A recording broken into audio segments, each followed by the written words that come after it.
I was invited to give you a taste of a typical law school classroom experience here today, and I thought I would take advantage of this opportunity to do something that's been on my mind for a while.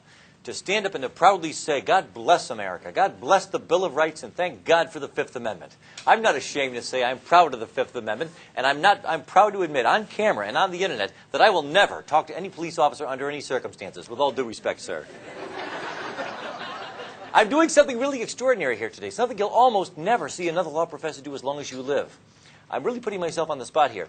This was my idea. By my invitation, I have given up half of my time, approximately. I'm giving equal time and the last word to an expert who really knows something about what I'll be talking about. So I'm opening myself up to the possibility that he will contradict me. I was a criminal defense attorney when I was in private practice. So I want to make sure, in fairness to you, if I'm misleading you or giving you a slanted or one-sided presentation, you'll be able to get the last word from somebody else. I'm sure he'll have a lot to teach all of us, including myself. The Fifth Amendment to the United States Constitution provides, no person shall be compelled in any criminal case to be a witness against himself. And this unfortunate amendment has gotten a bad rap in recent times, much of it tragically and unnecessarily through, as you may have heard, the headlines. There was a recent Regent Law School graduate who was in all the news for a couple of weeks. She was an outstanding former student of mine, and she really got quite a lot of undeserved flack for the fact that she chose to exercise her right to remain silent when the Senate wanted to ask her certain questions that arguably might have tended to incriminate her. All of the world was aghast. The Christian community in particular looked at this and said, how could a Christian do such a thing? How could a Christian take the Fifth Amendment? And I said, you go, girlfriend. I do the same thing. I'll do it every time. And I want to talk to you about why that's true, but first a quick listening test. Let me read to you something that was taken out of the newspaper this morning, and I want you to listen to it closely. And I'm giving you a heads up. I'm warning you in advance, which is not fair to you. Not fair to me, but I'm giving you a warning that I'll be quizzing you on this in just a few minutes. This will test your aptitude for legal study and legal practice. Listen closely. It won't take long. Last night, agents of the Norfolk Police Department found 3 victims of an apparent murder dead in an apartment in the East Ocean View area. The apparent victims of a gangland-style slaying, and possibly the victims of gang-related violence. The police are investigating this as a possible murder and suicide, but right now suspect that the 3 were all killed by the same individual. No suspects have yet been identified in the slaying, but veteran police detective George Brook has confirmed that police are following up on evidence pointing to the possible involvement of an off-duty naval officer as the perpetrator.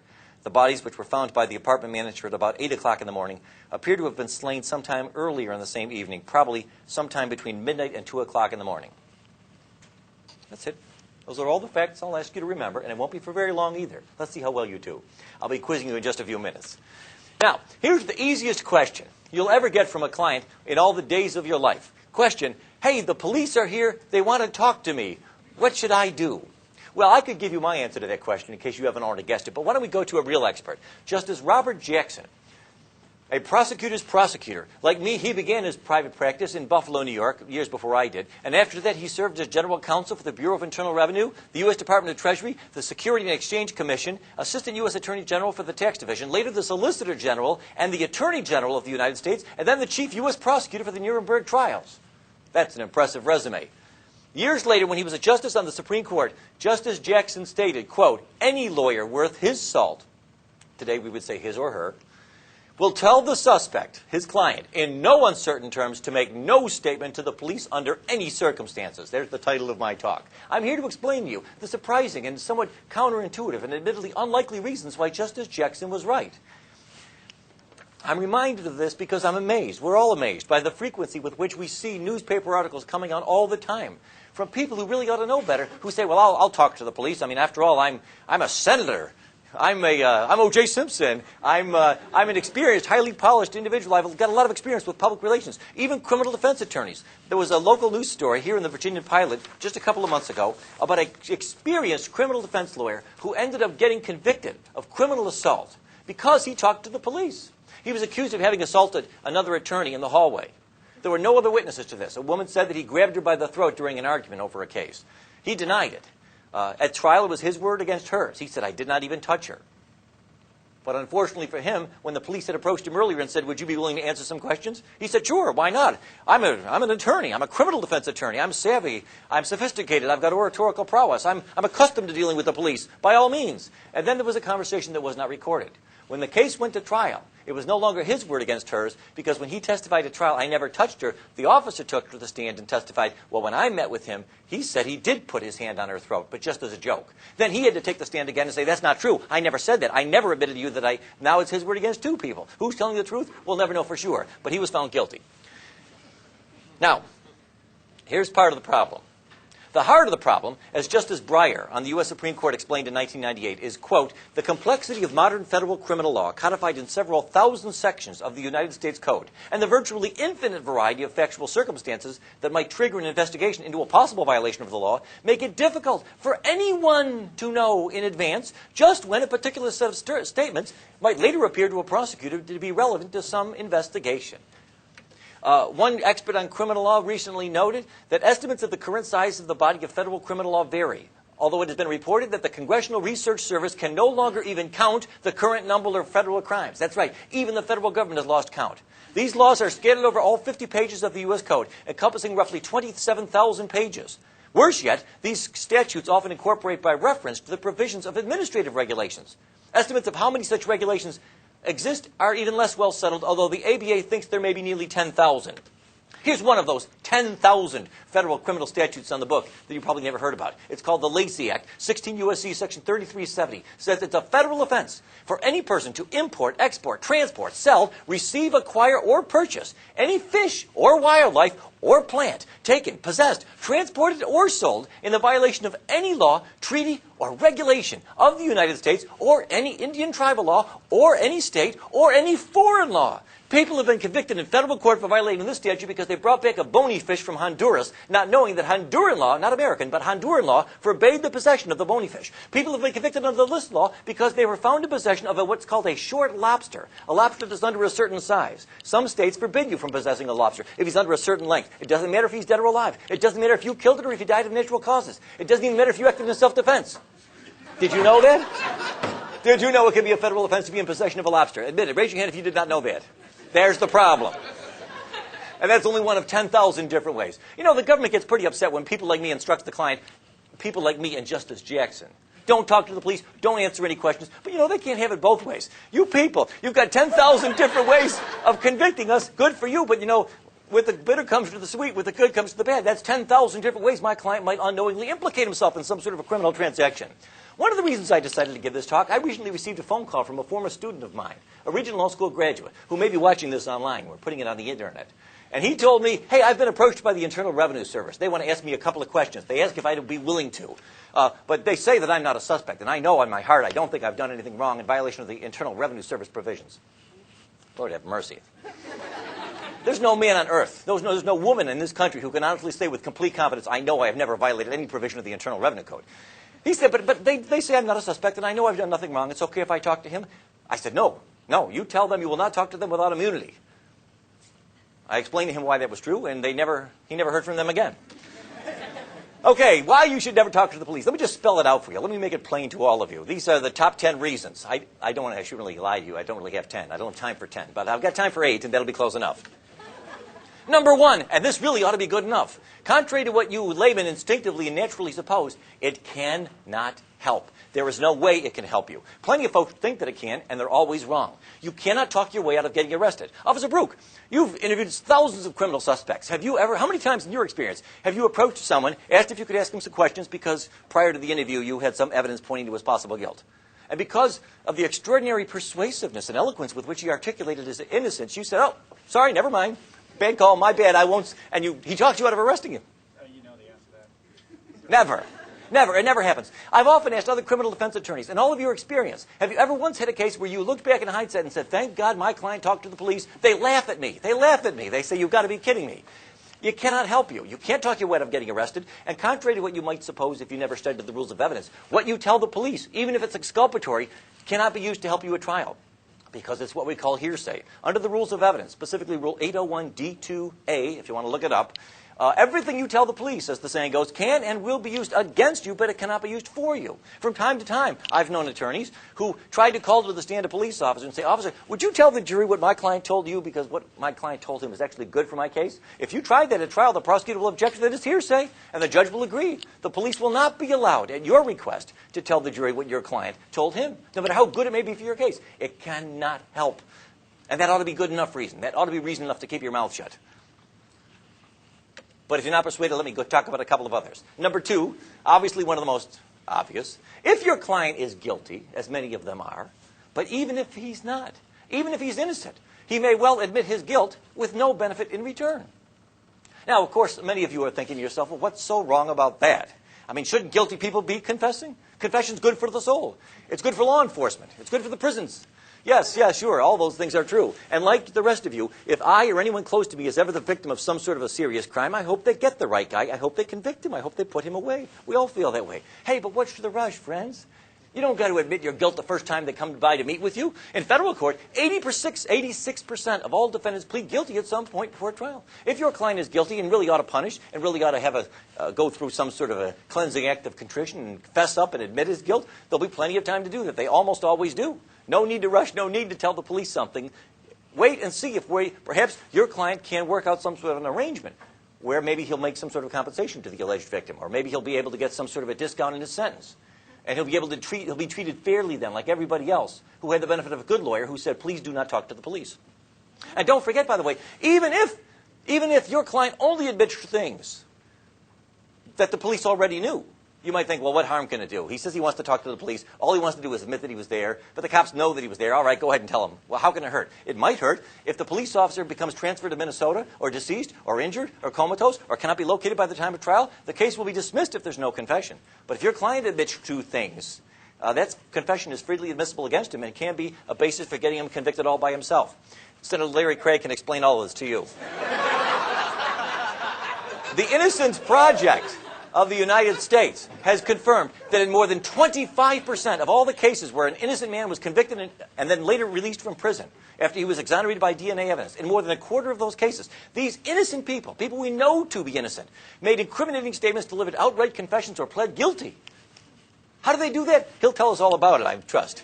Here's a couple of famous examples. You can just ask them. You don't have to take my word for it. There on the left was Eddie Joe Lloyd. He was convicted in 1984 of the murder of a 16-year-old girl in Detroit after he wrote to police with suggestions on how to solve various recent crimes. During several interviews, police fed details of the crime to Mr. Lloyd, who was mentally ill, and they lied to him and convinced this mentally ill man that by confessing, he might help them smoke out the real killer. He later signed a confession, gave a tape-recorded statement. The jury delivered it less than 1 hour before convicting him on the basis of this confession. There was no other substantial evidence against him. The judge said, I'd hang you if I could, but the death penalty was not available in Michigan at the time. But after almost 2 decades in prison, he was released after DNA evidence proved that this man was innocent and had falsely confessed to a crime that he did not commit. On the right is Earl Washington, who was released from prison just a few years ago here in Virginia after spending 18 years behind bars after being committed of a rape and a murder that we now know he did not commit after having been exonerated by DNA evidence. But this man, Mr. Washington, who was in fact confirmed to be mentally retarded, was able to confess to several crimes at the request of the police, some of which we know he could not have committed. That's the problem.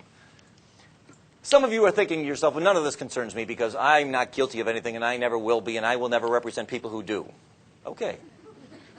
Let's talk to you people. You innocent folks. Those of you who have never committed a crime and never will, and none of your clients will either. And you wouldn't go out with a girl who did. Fine. You better not talk to the police either. Okay? Because number 3, we'll put the guilty behind us. Forget about them. Let's talk about innocent people. Number 3, even if your client is innocent and he denies his guilt and almost entirely tells the truth, odds are good he will easily get carried away and tell some little lie or make some little mistake that will hang him.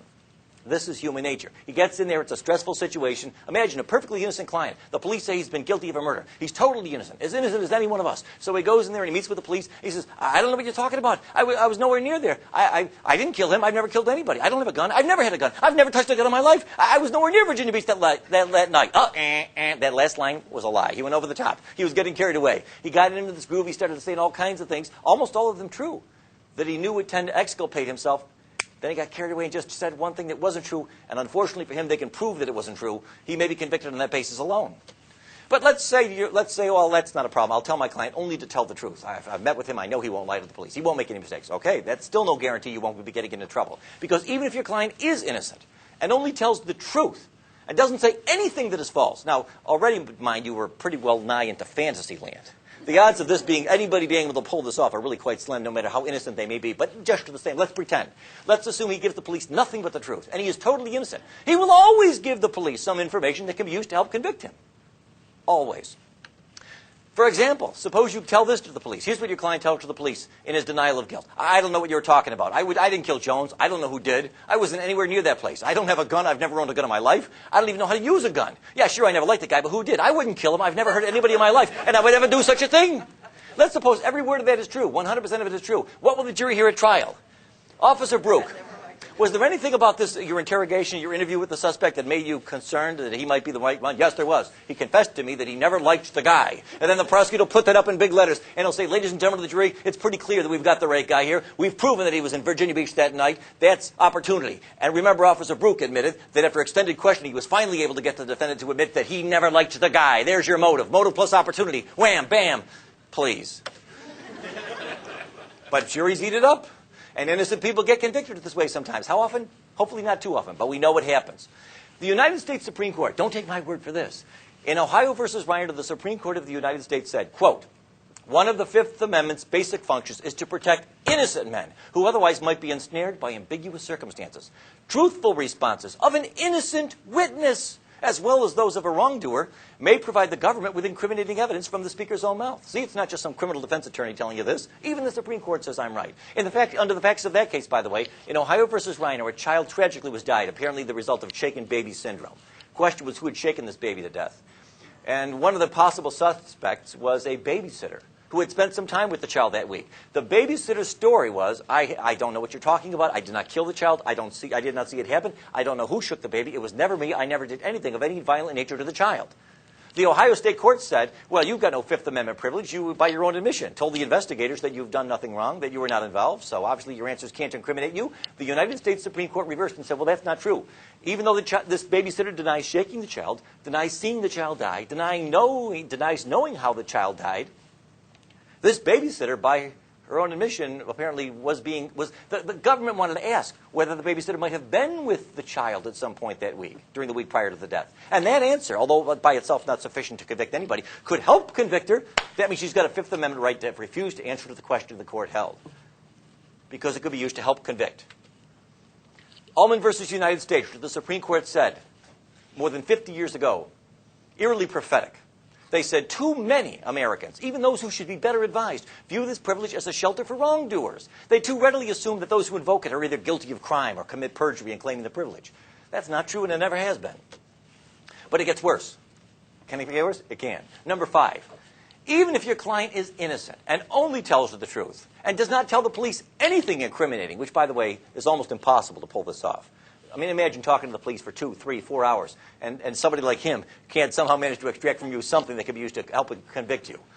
That'd be extraordinary. I don't think anybody's pulled it off. But even if you could pull it off, there's still a grave chance that his answers can and will be used to crucify you in a court of law if the police, no offense, don't recall his testimony with 100% accuracy. All right, now this brings us back to that pop quiz I warned you about. I told you earlier, remember, it's only been a few minutes, and you weren't up all night, and you weren't the subject of physical duress. You were in the relaxed setting of a classroom here. You were given heads up, advance notice that you would be quizzed on this. Question. We'll start with a couple of easy ones. Remember that article I read you about that? How many people did the police find shot to death last night at that Ocean View apartment that I told you about? A, 1, B, 2, C, 3, D, 4. Who says A? B. C. Get this. Get that with a camera. Move that camera around. Look how many hands we've got there for C. Okay, D. You're all wrong. Everybody who raised their hand, you are the kind of people who should never talk to the police under any circumstances for as long as you live. Why is C not the right answer, by the way? If you know, raise your hand. Yes? Because you didn't state the cause of death. Excellent. I didn't say anybody was shot. I didn't say gun, bullet, shooting, firearms. Didn't use any of those words. But I don't blame you if you thought that I did. This is the way the human mind works. We hear things. We fill in details. I said gangland-style slaying. That may or may not imply something, but it doesn't mean that anybody was shot. And that's the problem. You see, even if your client is innocent and only tells the truth and doesn't tell them anything incriminating, and his statement is videotaped, his answers can be used to crucify him. You might say, wait, how can that happen? I insisted, at my insistence, I called the police and I said, look, if you want to talk to my client, you can talk to him, but only if you videotape the whole thing. I don't want there to be any debate between the two of you over what happened. Okay, we'll videotape the whole thing.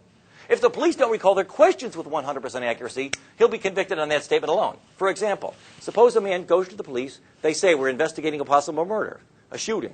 And the guy says, quote, I don't know who killed Jones, Officer Brook, with all due respect. It wasn't me. I've never touched or fired a gun in my life. How can that help incriminate this man? How could that possibly be used against this man to help convict him? You would think it's inconceivable. But it's as easy as pie. All the officer has to do is read this statement to the jury, and then the prosecutor says, Officer Brook, was there anything about that statement that confused you or surprised you? Yes, there was, he says, in a moment of sinister, high drama in the courtroom. And what was that? And then Officer Brook turns to the jurors and he says, I never said anything about a shooting. I said we were investigating a murder. He was the one who brought up a gun. Then you turn to your client, and your client says, that's not true, that's not true. I remember he was the one, or one of the cops. I was with them for 3 hours. One of them in the car said something about, they said they had a witness that I was the shooter. Okay, I'll put you on the stand. And then your client testifies, no, they did tell me shooting. They mentioned it before I said anything about a gun. They brought it up first. And then the police said, that's not true. And now what? It's your word against theirs? For what? You're gambling with your client's life. And police officers can very easily make a mistake like that, just as so many of you did just a few minutes ago, about whether you recalled having heard me say something about somebody actually being shot. Police make mistakes, innocently, inadvertently, unintentionally. Any statement, no matter how exculpatory it may seem on its face, can be used to crucify you all by itself if the police are either willing to lie, not likely, or if they just have an innocent misrecollection of the details as to what they did and did not tell you before you told them what you said. All of these, by the way, all of these problems disappear if you take Justice Jackson's advice and say, thank you very much, officer, but no thanks. How about this one? Here we go. Now, here's the most surprising of all. I've saved the most surprising one for last. Let's suppose you've got the following scenario. Your client's thinking about talking to the police. He says, I've got nothing to hide. They think that I killed somebody in Virginia Beach last night. Well, this is what your client tells you in confidence. I don't know who robbed that store. It wasn't me. In fact, I've got a pretty good alibi. I wasn't even in Virginia Beach last night. I was 4 hours away visiting my mother in the Outer Banks. Unfortunately, no, I did not pay for gas with a credit card. I used cash, and so I've got no witnesses that can prove I was there except my word, and of course, Mama, for what that's worth, which is nothing. So your client says, so the police want to talk to me, and I want to seem cooperative, so what I'll do is I'll tell them that I was in the Outer Banks last night. Now, there's nothing on its face incriminating about any of that. Let's assume, by the way, that you believe with all your doubt. You've given your client a polygraph exam. You've known him for years. You've been going to the same Bible study for 30 years. You know beyond a shadow of a doubt that he's telling you the truth. And he's not admitting anything. He's not admitting motive. He's not admitting opportunity. He's not admitting that he was there. How on earth could this come back to haunt us? How on earth could this come back to be used against us?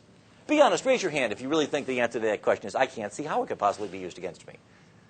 You're afraid I'll call on you, right? I won't call on you. Well, you're wrong. You're dead wrong. You're always wrong. Everything you say, every time you talk to the police, you will regret it. You see, the problem is, here it is. This is the last point. I think it's almost, even if your client is innocent and only tells the truth and doesn't tell the police anything incriminating, and the entire interview, questions and answers are videotaped, even his truthful answers can be helped to use crucify even an innocent man if the police, through no fault of theirs, end up in the possession of any evidence, even mistaken and unreliable evidence, that anything your client told them was false, even if in fact it was true. Again, going back to this example from a moment ago.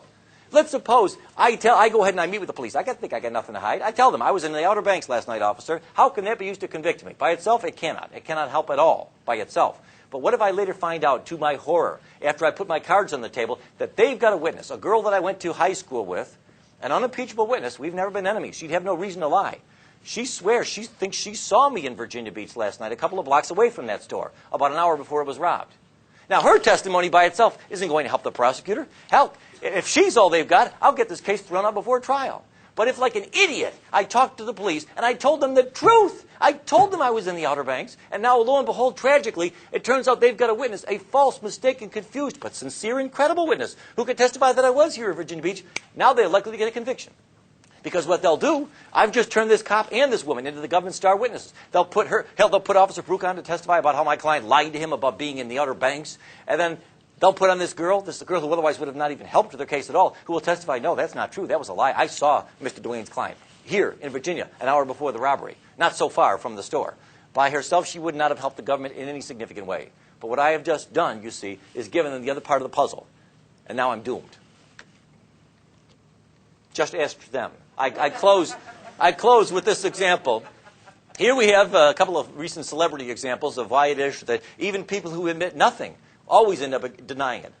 They always end up regretting it. On the left, we have Martha Stewart. She was the victim, the subject of an extensive government investigation that was looking into the possibility that she was guilty of violations of certain federal laws, securities laws, fraud kinds of things. They couldn't pin that on her, but they were able to get a conviction because she denied it. Talking to the police and later to some of the shareholders, she said, no, it's not true. I was not guilty.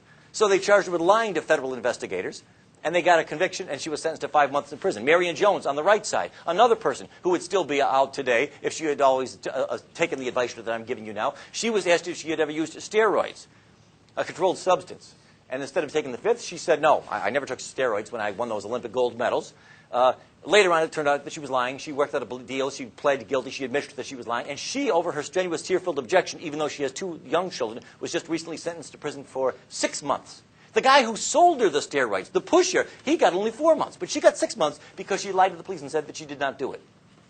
You see the problem. Michael Vick, who recently pled guilty, as you know, to these charges with respect to the operation of this dog combat sort of operation at his home. At sentencing, like many other criminal defendants, even though he eventually pled guilty at sentencing, one of the reasons his sentence was a little harder than it might have otherwise been, the judge said, was because when he initially met with the police, he lied to them and said, I didn't do anything. I didn't do it. I don't know what you're talking about. Even guilty people, but not only guilty people, will always end up regretting talking to the police. So my advice to you, Justice Jackson was right. Any sane, competent lawyer in his right mind will always tell every client under all circumstances, I don't care if you're innocent. I don't care if it's the truth. If it's the truth, great. We'll tell the jury all about it. There'll be time enough to put our cards on the table. But before we get there, I haven't seen yet what the police got. They may have mistaken and confused witnesses who will contradict even the truthful stuff that you say. We have no way to know, no way to predict whether the information that you give them, even if truthful and reliable, will end up unwittingly dispelling our demise. So keep your mouth shut. Don't answer any questions. Let's take the fifth. You'll be glad that you did. God bless America. God bless the Bill of Rights and the geniuses who bequeathed it to us. But now, in fairness, I give equal time, or what's left of equal time, to a police officer who will explain to the extent to which, if any, he agrees or disagrees with anything I've got to say. I have no idea to know what he's going to say, but it'll be interesting. Here, let me give him the microphone. Let's give him a hand. Officer George Brook, the Virginia Beach Police Department.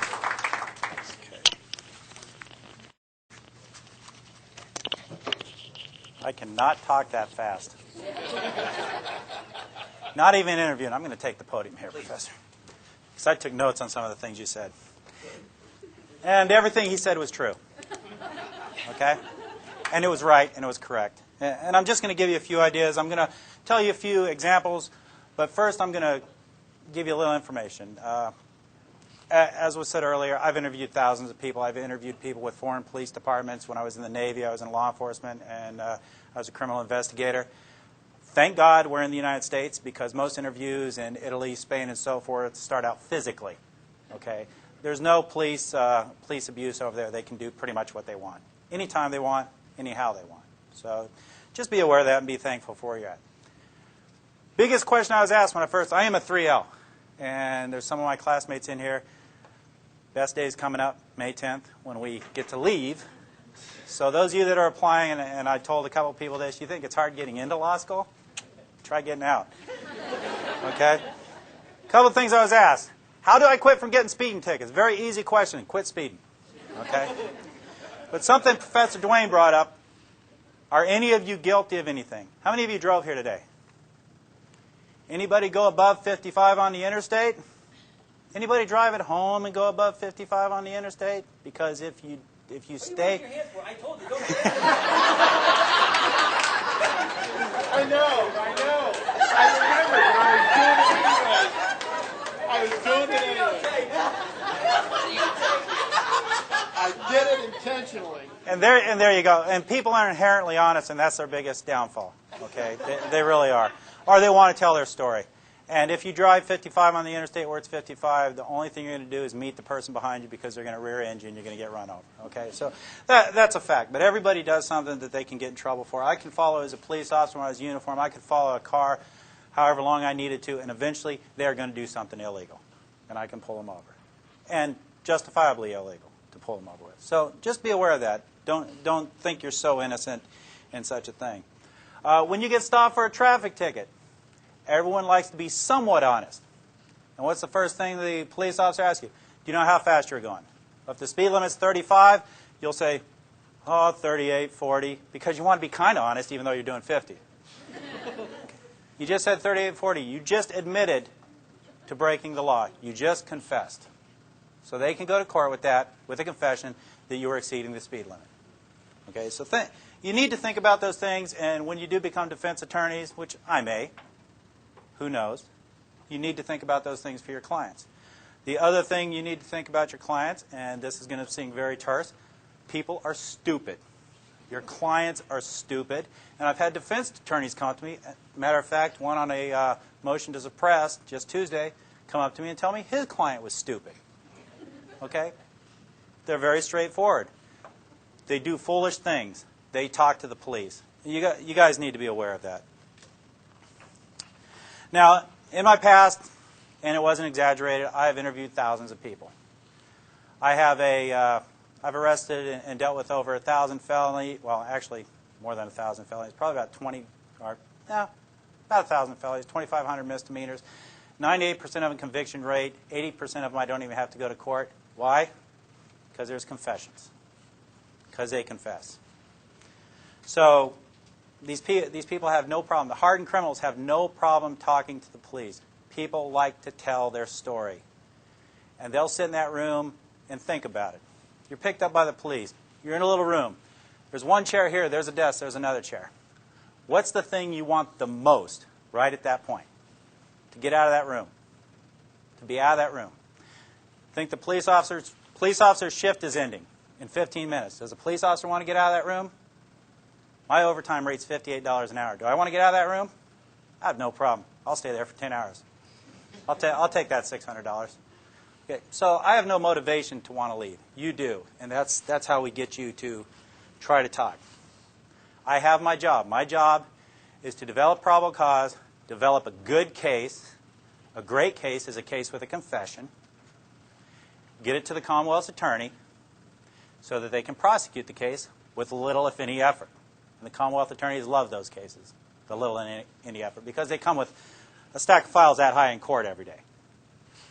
So they love those cases. That's my job. The defense attorney's job is to hope they get to their client before I do and make sure they don't talk to me, no matter what.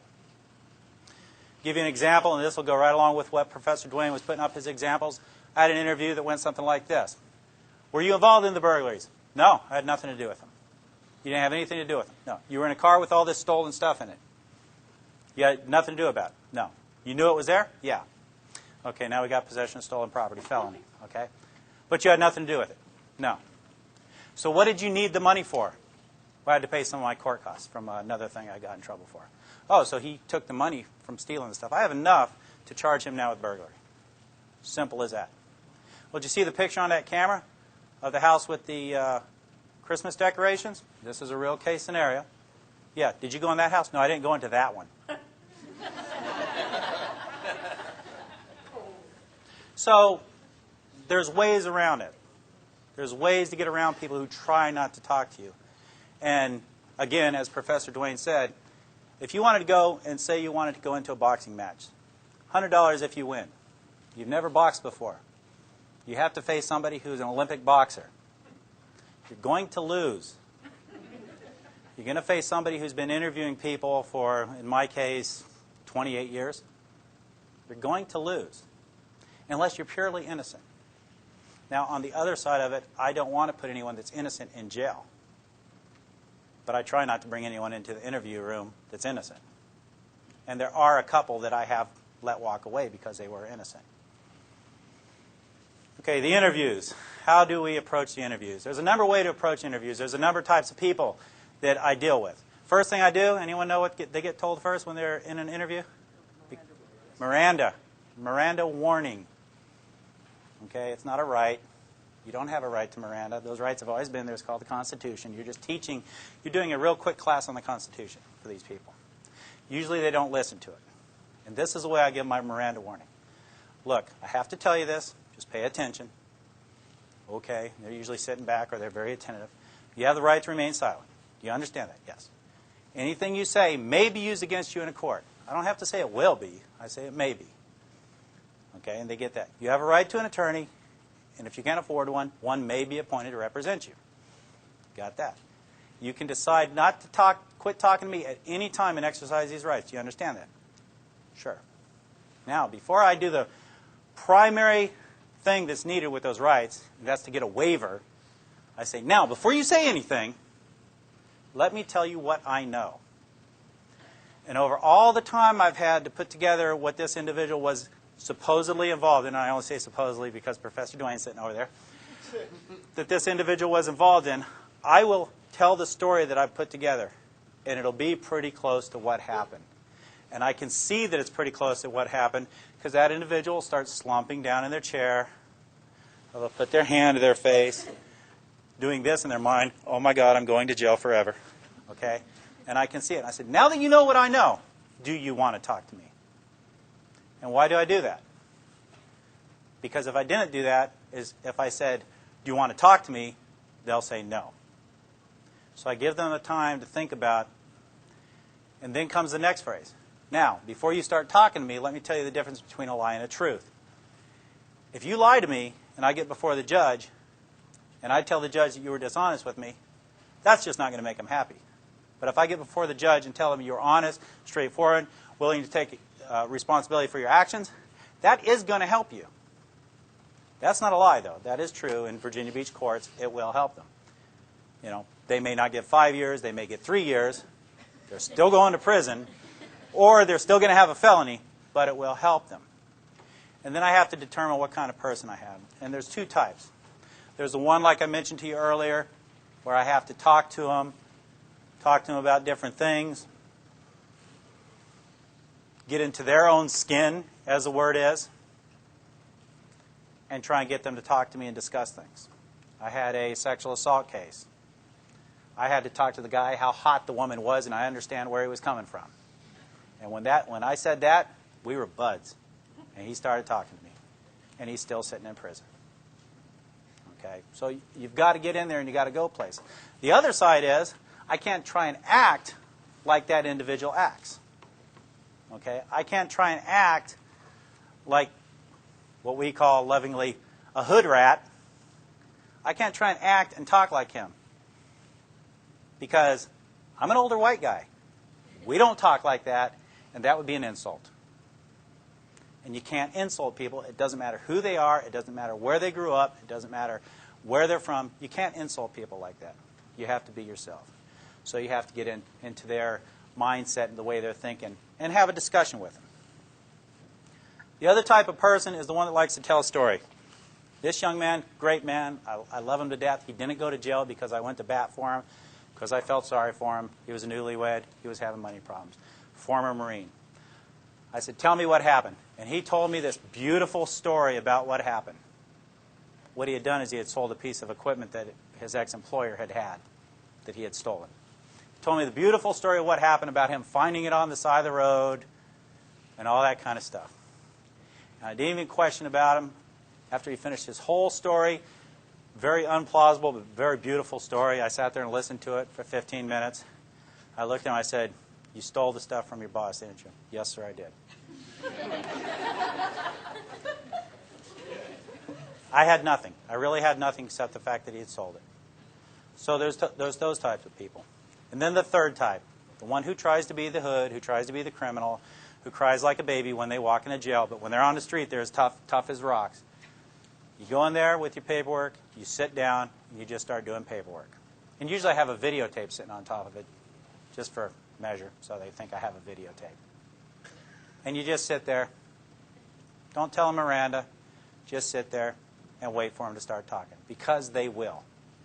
They want to talk. People want to communicate. They hate silence.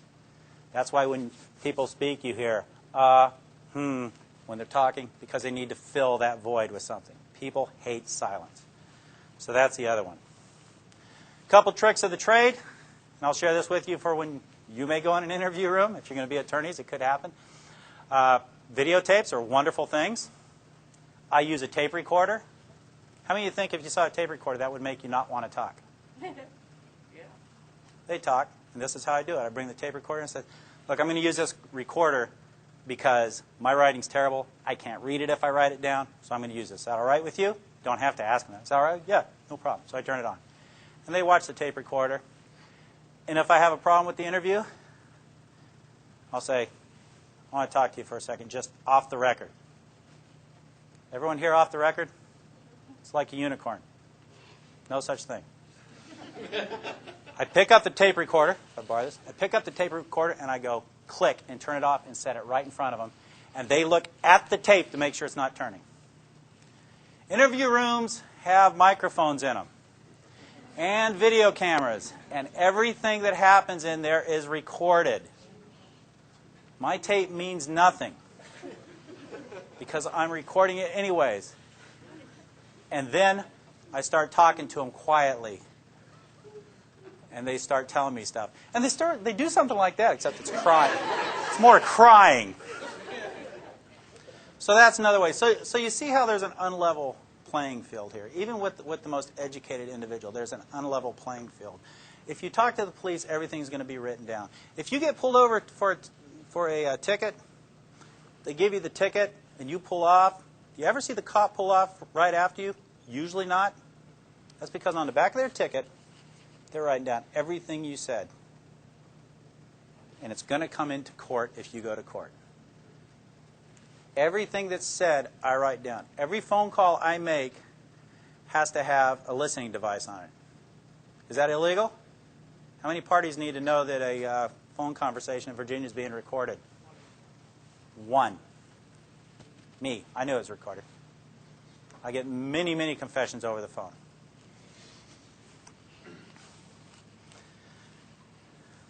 Okay, back to the people. Yes, they're stupid. Okay, people are stupid. I had a young man who told me straight up, I'm going to college. I'm going to law school. I'm too smart. You'll never find out what happened. Okay. He was going to Tidewater Community College. The law school of, I suppose, Tidewater Community College. He was the partner to the one who I told you the interview about just a little while ago where I would ask him what he needed the money for. He was his partner. And he was very smart. So he thought. He thought he was a very intelligent individual. I ended up arresting him 5 times out of his house. His mother hated me. She liked me the first time. She apologized. She didn't really like me much the second time. It got to the point where she really hated me after that. He's doing 8 years upstate. He's very smart because he decided to tell me how smart he was. And in telling me how smart he was, he let it slip that he doesn't sell stolen stuff to pawn shops. He sells it to flea markets because they do not have to report to the state. I know how to drive to a flea market just as good as anyone else and go look for stuff that I'm looking for. So he was trying to impress me with his ability to be smarter than I was, and he confessed. So people are inherently stupid, especially criminals. Now, and don't get me wrong, there are some very intelligent criminals out there, and most of them work in really big office buildings and wear suits.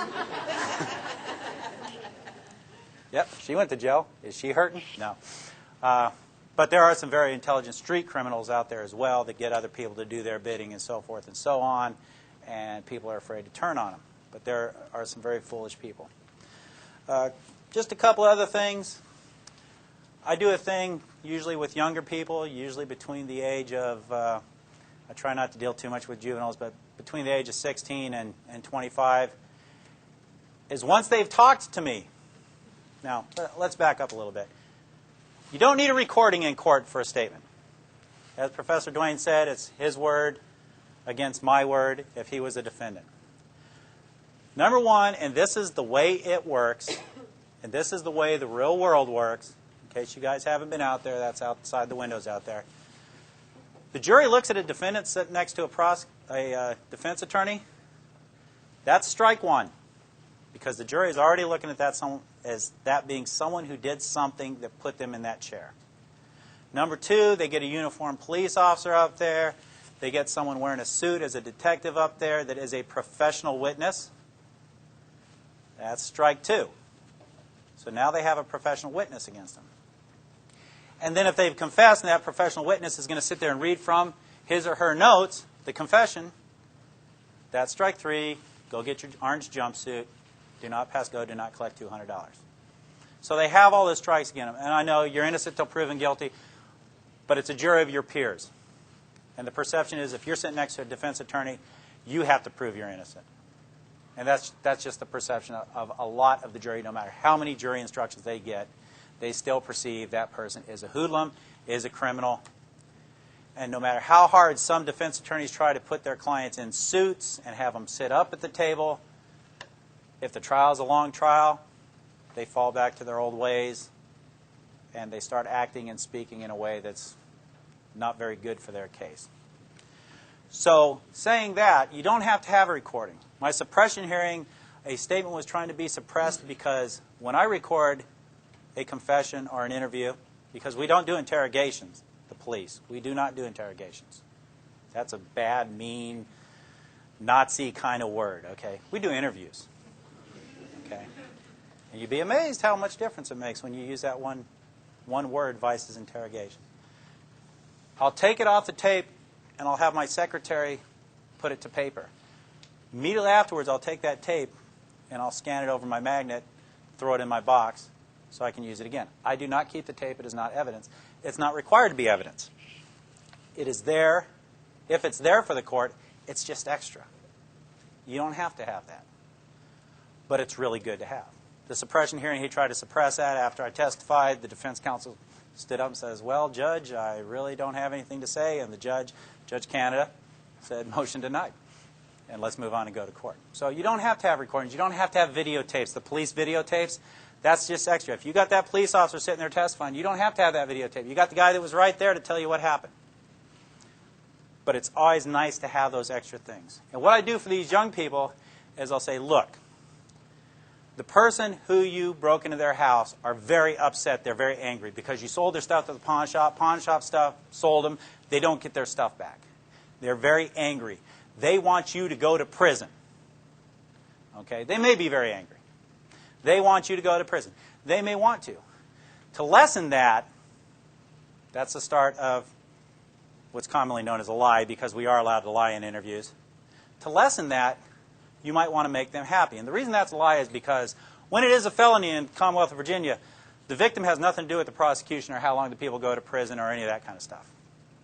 We're prosecuting them, not the victim. But to lessen that, what I'd like you to do is write an apology letter to the person whose house you broke into. Just write it out. Well, how do I write it? In your own words. Just write, I'm sorry for what I did. Then say that, when I broke into your house the other night, whatever. They write it out. They sign it. I sign it as a witness. I put the date and the time that it was written. I give it to the Commonwealth's attorney. It's entered as evidence as a written confession in the person's own handwriting. I don't type it up again and have them sign it. In their handwriting, a written confession. Is that person going to get convicted? I have never seen them not get convicted on that. On an apology letter. So, in support of Professor Duane, everything he says is right. That's what I do. Now, to take away the support, I don't try and send innocent people to jail. That's it. That's all I have. Any questions or anything like that? Sir?